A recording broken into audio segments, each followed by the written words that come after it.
I've seen a lot of dead bodies. I would say about 90% of what I investigate are homicides. You know, every one is different. And about the time you think that you've seen the normal homicide scene, there's something more bizarre, more heinous than what you would imagine. The OSBI gets involved in one of two different ways. First of all, we have to be requested. I'm subject to a call out 24 hours a day, 7 days a week. OSBI Perkinson. Once we're requested, for example, in a homicide case, they will call us, and then we'll come to the crime scene and begin assisting in the investigation. Hey, Michael. Hello. What do we have? We have a white female. She's been tied up and appears she's been shot. She's in the bathroom.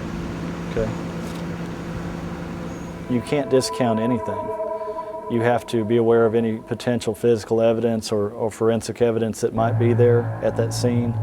And it's also a matter of getting out and talking to people to find out what happened and trying to learn when somebody's trying to deceive you. When did she call you? It might have been 2 days ago. I have had cases and have seen cases where I felt certain that we identified the person responsible or the person that was responsible had been identified, but there was not enough evidence to bring to court to prosecute that. Well, I started in 1990 at the Pauls Valley Police Department. I was a patrolman there for 2 years. In '92, I moved from Pauls Valley to Ada, where I became a patrolman for the Ada Police Department.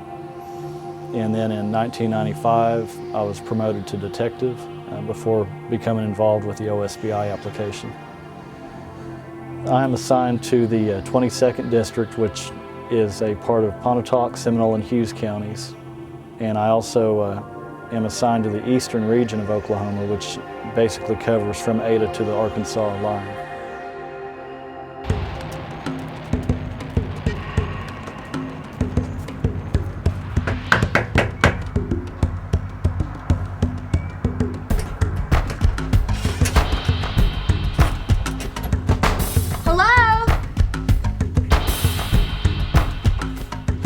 Are you there?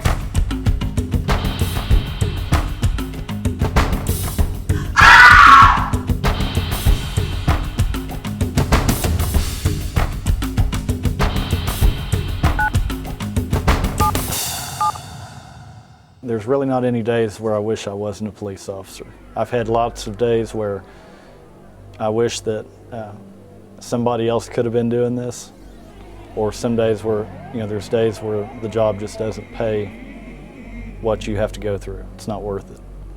I think the hardest part of my job is dealing with victims' families, especially in homicide cases, where you have somebody was suddenly murdered unexpectedly, and you have to talk to those people, and you're going through that grief with them because it's so recent. It just happened. And I think that's the toughest part about it is just dealing with the victims' families. As far as the things that I see, that doesn't bother me. Thank the Lord it doesn't. I come home after I've been up all night on a homicide, and I can go home at night and go to sleep. You have to try to keep your emotions in check, but you have to focus on doing your job and doing it the best you can.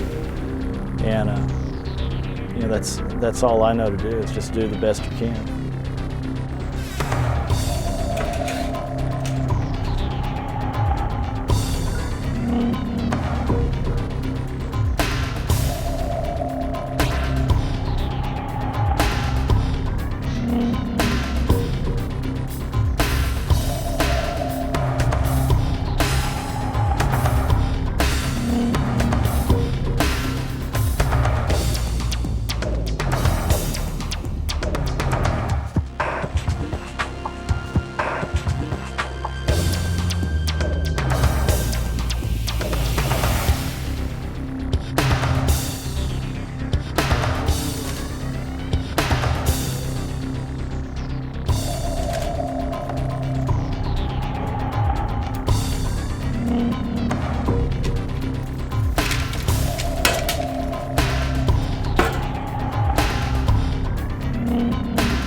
Shelley, did Lisa have any, has anybody been bothering her? Has there been anybody that she's talked to you about that maybe made her feel uncomfortable or maybe concerned her in any way?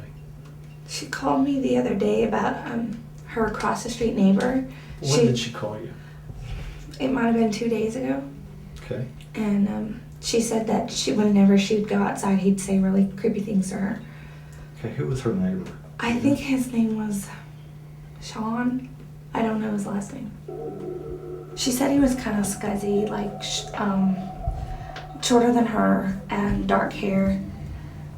And that he would be outside doing yard work a lot,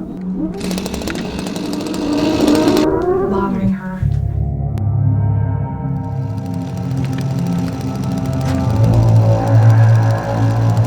When you gonna say yes for going out with me? Forget it, creep. You know you want some of this.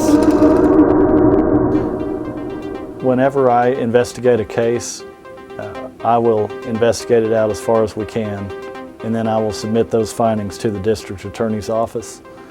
And from there, the district attorney will decide whether or not to file charges.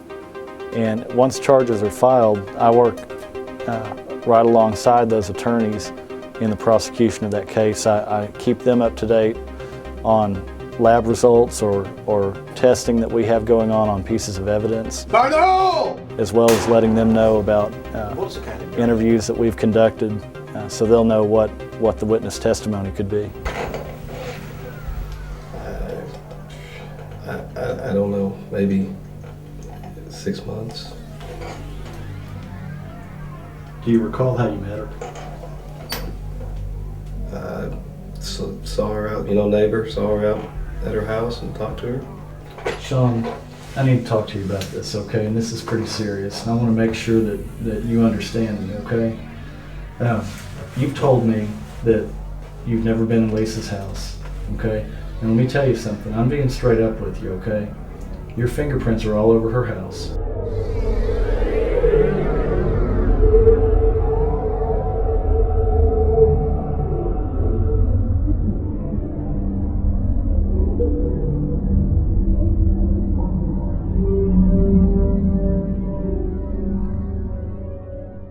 Your fingerprints are on the shell casings that you left in the crime scene. Now, I know that you did the homicide, and you know you did it. I've got a question for you though, and this is important. What I need to know right now is this a cold-blooded murder that you carefully calculated and planned out? Or is this something that you just, maybe you went in there to talk to her and she refused you?